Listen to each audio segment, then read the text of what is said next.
യുദ്ധം.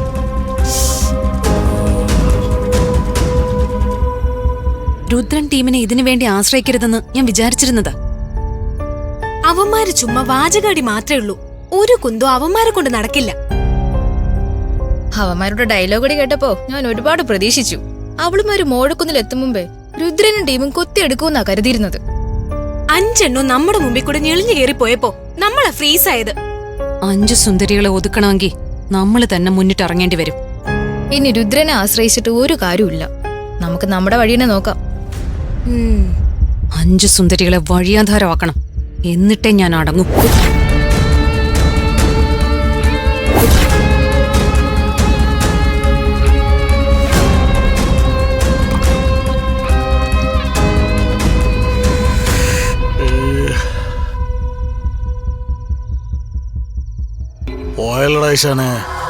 എല്ലാം കൈവിട്ട് പോയല്ലോ. കാര്യങ്ങൾ മൊത്തം ബ്ലാക്ക് ഔട്ടിലായാലോണ്ണാ.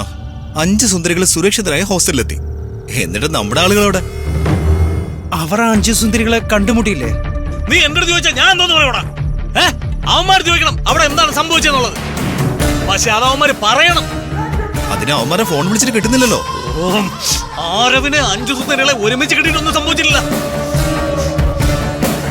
എന്റെ ദൈവമേ, ഇതിനേക്കാൾ വലിയ പരാജയം അണ്ണനുണ്ടായിട്ടില്ലടാ. എടാ, ആരവിന് നീ 5 സുന്ദരികൾക്കൊപ്പം കണ്ടതല്ലേ? ഉറപ്പായിട്ട് നീ കണ്ടതാണോ? ഈ 2 കണ്ണുകൊണ്ട് ഞാൻ അവരെ കണ്ടതാ. അവരുടെ വണ്ടിക്കകത്ത് അവനെ വ്യക്തമായി ഞാൻ കണ്ടു. അത് വേറെ ആരും അല്ലായിരുന്നു, ആരോ തന്നെയായിരുന്നു. എന്റെ കണ്ണുകൾ കള്ളം പറയില്ല.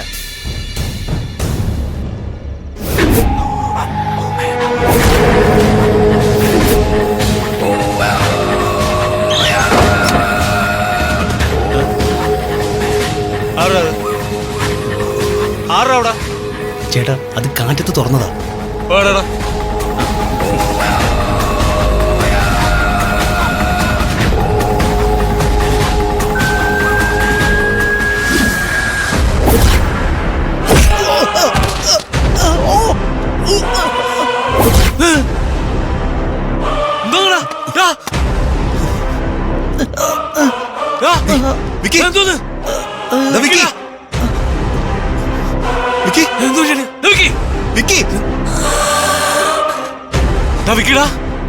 എന്താടാ അറിയില്ല.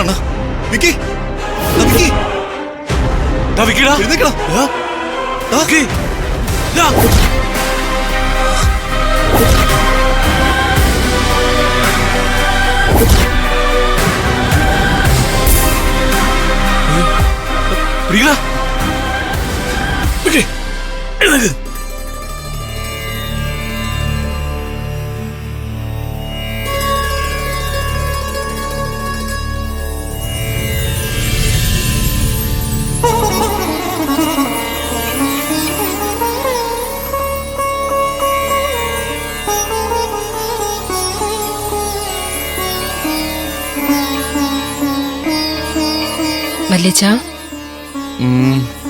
ഇപ്പൊ എങ്ങനെയുണ്ട് വല്യച്ഛ? വല്യച്ഛ, എന്താ ശ്രീദേവി? ഇതുവരെയും വല്യച്ഛൻ ഒരു തുള്ളി വെള്ളം പോലും കുടിച്ചിട്ടില്ലല്ലോ. ഒരു ഗ്ലാസ് കഞ്ഞിയെങ്കിലും കുടിച്ചൂടെ? ഇതാ വല്യച്ഛ. ശ്രീദേവി, ശരീരത്തിനേറ്റ ആഘാതം ക്രമേണ വിട്ടുമാറുന്നതേയുള്ളൂ. തല പൊക്കാൻ കഴിയുന്നില്ല. സൽക്കർമ്മങ്ങൾ മാത്രം ചെയ്യുന്ന വല്യച്ഛനെ ഏതു ദുഷ്ടശക്തിയാ ഈ വിധം ഉപദ്രവിച്ചത്? ആ ശക്തി നമ്മൾ കരുതുന്നത് പോലെ ഉപാസനാമൂർത്തികളെ ഭയന്ന് പിന്തിരിയുന്ന ശക്തിയല്ല. ഏതോ പ്രത്യേക ലക്ഷ്യം അല്ലെങ്കിൽ പ്രതികാരം. ആ ലഹരിയിൽ അലഞ്ഞു നടക്കുന്ന ഏതോ നീചശക്തിയാണ്. രൂപഭാവങ്ങൾ വ്യക്തമല്ല. രൂപമാറ്റങ്ങൾ നടത്താൻ കരുത്താർജിച്ച ശക്തിയാണെങ്കിൽ വലിയ വിപത്താണ് ആരെയൊക്കെയോ കാത്തിരിക്കുന്നത്. ആർക്കൊക്കെയാ വിപത്തുണ്ടാവുന്നത്? ഈ മനയുമായി ബന്ധപ്പെട്ട ആർക്കെങ്കിലും? വല്യച്ഛനെ കഞ്ഞു കുടിക്കുക.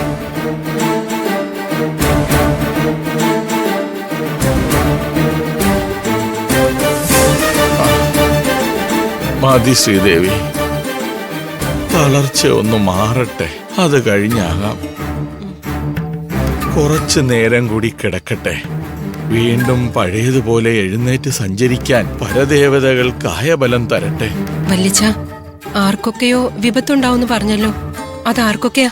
സൂചനകൾ എന്തെങ്കിലും ഉണ്ടോ? നമ്മുടെ കുട്ടികൾ. വൃന്ദയ്ക്ക് കൂട്ടുകാർക്കാണോ വിപത്തുണ്ടാവും പോകുന്നേ? കുട്ടികൾ മടങ്ങി വന്നോ? അതാ എനിക്കറിയേണ്ടത്. അവര് തിരിച്ച് ഹോസ്റ്റലിൽ എത്തിയിട്ടുണ്ട്. ഞാൻ വൃന്ദയെ വിളിച്ച് സംസാരിച്ചിരുന്നു. ആശ്വാസം. പരദേവത അവരെ കാത്തു. അങ്ങനെയേ പറയാൻ പറ്റൂ. വല്യച്ഛൻ ഭയന്നതുപോലെ കുട്ടികൾക്ക് അസ്വാഭാവികമായിട്ടൊന്നും അനുഭവപ്പെട്ടിട്ടില്ല. അവരെല്ലാം ഹാപ്പിയാ. അവരൊന്നും അറിയണ്ട, സന്തോഷവതികളായിരിക്കട്ടെ. പക്ഷേ ആ ശക്തി അവരുടെ പിന്നിൽ നിന്നും മാറിയിട്ടില്ല.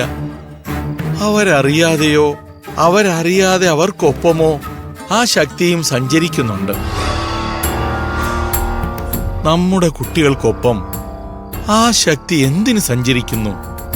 ആ ശക്തിയുടെ ഉദ്ദേശം എന്താണെന്ന് വ്യക്തമാവുന്നില്ല. അത് അവനായാലും അവളായാലും ഇരട്ടത്താഴിട്ട് പൂട്ടണം. ഹോസ്റ്റൽ വരെ നമുക്കൊന്ന് പോവേണ്ടി വരും. എന്താ വല്യച്ചേത്? ഇപ്പൊ വല്യച്ഛന് വയ്യാതിരിക്കല്ലേ? ഈ സമയത്ത് തന്നെ പോണോ? ഈ തളർച്ച താനേ വിട്ടു മാറും എന്ന് കരുതി യാത്ര മാറ്റിവെക്കാനാവില്ല. യാത്ര മാറ്റിവെച്ചാൽ പിന്നീട് ദുഃഖിക്കേണ്ടി വരും. ചിലപ്പോ അഥർവവും പരീക്ഷിക്കേണ്ടി വന്നേക്കും. എന്റെ ഈശ്വര, ഒരിക്കലും ഇതെല്ലാം അവസാനിപ്പിച്ചതാണല്ലോ. വീണ്ടും ഇതൊക്കെ തുടങ്ങുമ്പോ എന്തൊക്കെ അനർത്ഥങ്ങളാവും ഉണ്ടാവുക. നമ്മുടെ കുട്ടികൾക്ക് പിന്നാലെ കൂടി ആ ശക്തിയെ തടുക്കാൻ ഇവിടെ ഞാനല്ലാതെ വേറെ ആരുണ്ട്? പരദേവതകളെ കാത്തുകൊള്ളണേ.